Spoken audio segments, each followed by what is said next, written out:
Collector గారు ఇందాక already చెప్పినట్టు పోలింగ్ రోజున పోలింగ్ తర్వాత రోజున కొన్ని సంఘటనలు చోటు చేసుకోవడం జరిగింది. వీటన్నిటిలోనూ కేసులు రిజిస్టర్ చేసి ఇప్పటిదాకా 250 పైచిలకు ముద్దాయిలను అరెస్ట్ చేశాము. వాళ్ళలో 28 మందిని రిమాండ్ పంపించడం జరిగింది. అట్లనే ఆ తర్వాత ఎక్కడ అవాంఛనీయ సంఘటనలు జరగకుండా నెక్స్ట్ డే ఈవినింగ్ నుంచి పోలీస్ పహారా కొంచెం పెంచి వేరే డిస్ట్రిక్ట్స్ నుంచి కూడా ఫోర్స్ తెప్పించుకొని ఇప్పుడు ఒక 600 మంది ఎక్స్ట్రా ఫోర్స్ వేరే డిస్ట్రిక్ట్స్ నుంచి వచ్చి మన దగ్గర ఉన్నారు. అట్లనే 7 కంపెనీలు ఆర్మ్డ్ పోలీసు ఉన్నారు. అట్లనే 12 ప్లటూన్లు ఏపీఎస్పీ ఉన్నారు. వీళ్ళందరితో పటిష్టమైన బందోబస్తు ఏర్పాట్లు చేసి ఏ విధమైన అవాంఛనీయ సంఘటనలు జరగకుండా ఆ తర్వాత నుంచి పీస్ ప్రివైల్ అయ్యేలాగా చర్యలు తీసుకోవడం జరిగింది. దీంతో పాటుగా 144 సెక్షన్ కూడా ప్రొమల్గేట్ చేయించి ఎక్కడ ప్రజలు గుంపుగా తిరగకుండా వాళ్ళందరినీ డిస్పర్స్ చేసేసి మాబ్ మెంటాలిటీ రాకుండా కంట్రోల్ చేయడం జరుగుతుంది.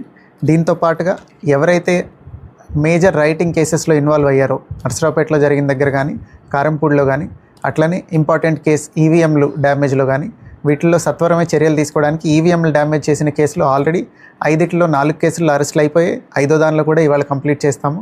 అట్లనే వీడియో ఫుటేజ్ కూడా తీసుకున్నాము కలెక్టర్ గారి దగ్గర నుంచి. ఎవరైతే ఆ డ్యామేజ్ చేసేటప్పుడు పట్టుకున్న వాళ్ళు కాకుండా వెనకాల వచ్చిన వాళ్ళు ఉంటారో వాళ్ళని కూడా ఐడెంటిఫై చేసి వాళ్ళ మీద కూడా పటిష్టమైన చర్యలు తీసుకుంటాము.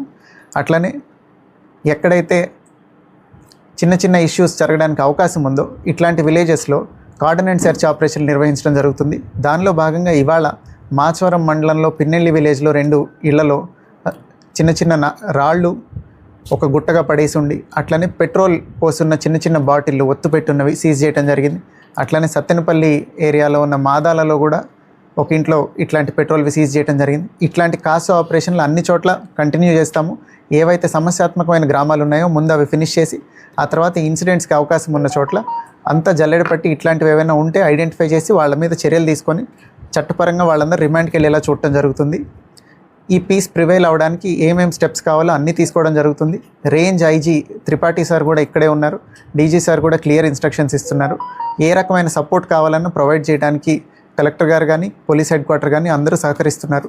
ప్రజలు కూడా ఇది క్లియర్గా తెలుసుకొని ఏ విధమైన చట్ట వ్యతిరేకమైన చర్యలకి పాల్పడకుండా కఠినమైన చర్యలకి లోనవుతారు. ఎవరైనా చిన్న చట్ట వ్యతిరేకమైన చర్యలకు పాల్పడినా కానీ అందరూ దయచేసి ఈ పీస్ ప్రివైల్ అవ్వడానికి కోఆపరేట్ చేయాలని కోరుతున్నాం.